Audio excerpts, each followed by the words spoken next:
Okay, one. And then how many others? Any other questions? Two at the back. We'll start at the back. Right at the back, on the gentleman on the right with the beard. All right, go ahead. Please, shout your question. Shout. Be enterprising, shout.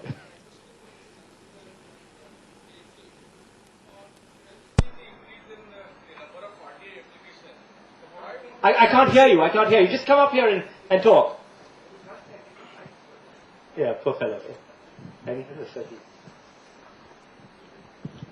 we see the number of applications in RTI going on, increasing, wouldn't it be a feasible idea to have a study and analysis of the state-wise distribution of these RTI applications and linking that to our own e-readiness index? Maybe that can lead to a conclusion that those states which are e-ready or are advanced have less number of RTI requests coming in, and that can be a motivation for the other states to follow?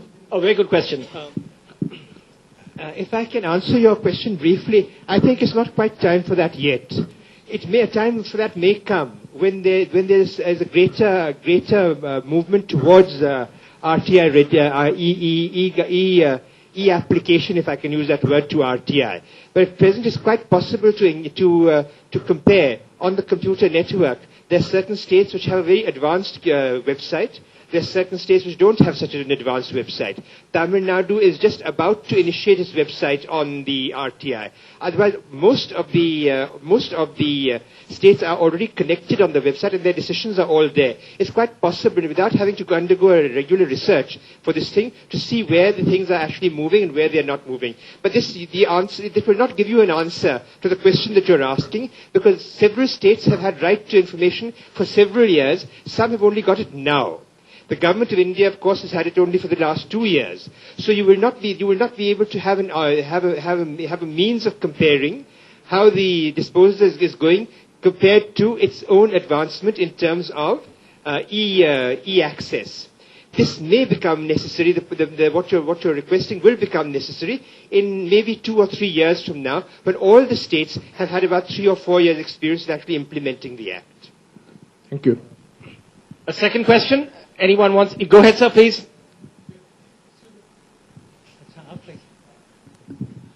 हाँ sir, mister Habibullah साहब का मैं बहुत धन्यवाद देना चाहता हूँ कि उन्होंने बहुत जानकारी दी कि रूरल एरिया में बहुत अच्छा काम हो रहा है. मैं आपको ये चीज आपकी नॉलेज में डालना चाहता हूँ कि इतना ये तो डेटाबेस वर्क तो हो रहा है, लेकिन एक्सटेंशन वर्क बहुत पुअर है.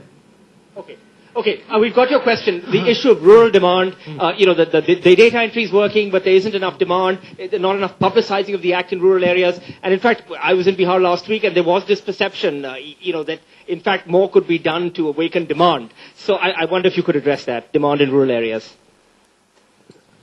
Well, you see, as I said earlier, and in response to Pramod's question, the Commission itself cannot start generating that demand. The creation of the public awareness is the responsibility under Section 26 of the Act of the government, the concerned governments. But it's also true that the governments are not doing very much to generate demand. The demands are being generated by जो आम NGOs वगैरह हैं और जो media है. This has been playing a major role in actually generating the demand. Now, the outreach of those organizations into the rural areas is limited. So there is certainly a case for a strategy to try and promote awareness of this act in the rural areas. And if that is generated, hopefully with the structures coming up which have been mentioned by Mr. Chandrasekhar and Mr. Sinha in the rural areas, the demand will start getting generated on its own. But I don't think it's a good idea to let it be generated on its own. There has to be a structured kind of campaign to try and promote that kind of thing. I'm afraid I don't have the answer to that. Since I have to sit in final judgment on whether anybody's done the job or not done the job, I can't start doing the job for them. So I think that will have to be something that... And that is why, speaking to organizations like this is of use, and I find it very valuable, because this in itself is a means whereby you can percolate and help generate ideas on this very important development in the statutory history of our country. I think we'll take one last question. I think you had a question. Let me just give you the mic. I've been ignoring you. And, no problem, sir. Yeah, here we have. You got one? Okay. Yeah, go ahead. Sir, my observation is more on the challenges front. Okay, I'll get it. Go ahead, please. More on the challenges. As Mr. Chandrasekhar has rightly pointed out, I am Secretary IT Maharashtra. My name is Shivaji. Yeah, Dr. Shivaji. Welcome. Yeah. Sir, it is on the challenge front, what we find it is a very heartening that the appetite at the different level, including in the political executive level, administrator level, including to the citizen level, as far as for the computerization and e-governance, this appetite is increasing. But this appetite, especially from the administrators and from the political executive level, what we find it is more in the form of the ambition. We are not able to translate this ambition into the action. Reason being that we are not able to come out with a comprehensive project which is structured to take care of all such requirements of the different ministries, different departments and different level. That is the main hurdle we are coming across, and since different departments or the different administrators or the political executives are having the varying degree of the appetite in pursuit of their temptation to go ahead and jump for the immediate computerization, they are getting into the vendor-driven computerization process. And as a result of that, Mr. Sanjeev was pointing out that is getting tech-driven. And these are the problems we are getting into, the incompatibility or seamless integration issue and other related technical problems. What we need, especially from the DIT Government of India level, DIT from the state government level, how to channelize this appetite which are already generated, translate it into the action, and then get the result.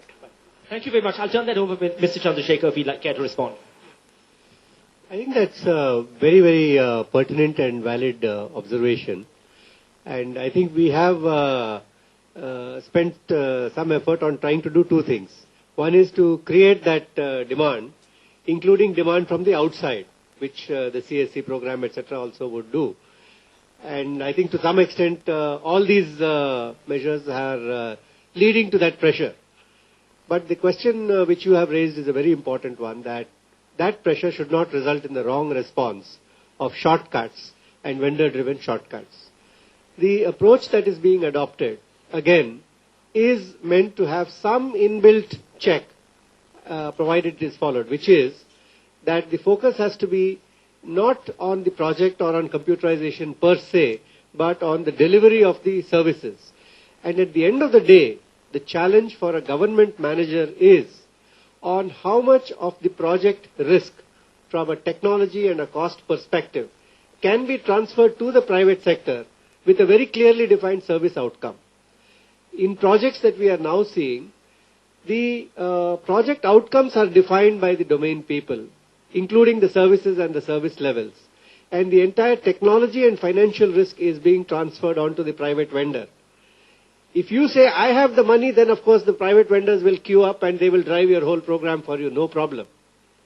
But if you say, fine, I like your idea, now put your money where your mouth is, deliver the service and I'll pay you what you ask, 80% of them will back away. And the rest of the 20% you need to be able to compete with an open, with a sort of open technology where different technologies compete to provide the most cost-effective solution. I think that is the overall approach that you have to follow. I think Mr. Chandrasekhar points out that there was a lady in the back who had a question, and if she'd like, or in the front, if she would like to identify herself. Yeah, I know. I left side. Oh, yeah. Please. Your question, please. Go ahead. Which one? Yeah. Go ahead, please, ma'am. Go ahead. This is very politically incorrect. My name is Vibha Agarwal. Please, yeah. My name is Vibha Agarwal. I'm from CA. My question more or less is a little bit, it wasn't really a question, it was an observation, and it's got a little bit diluted. It was right in the beginning in response to the RTI of Mr. Habibullah, where some of the people from the audience said that the government right now is not sharing its all data and the information is not really readily available and what the government is going to do about it. So my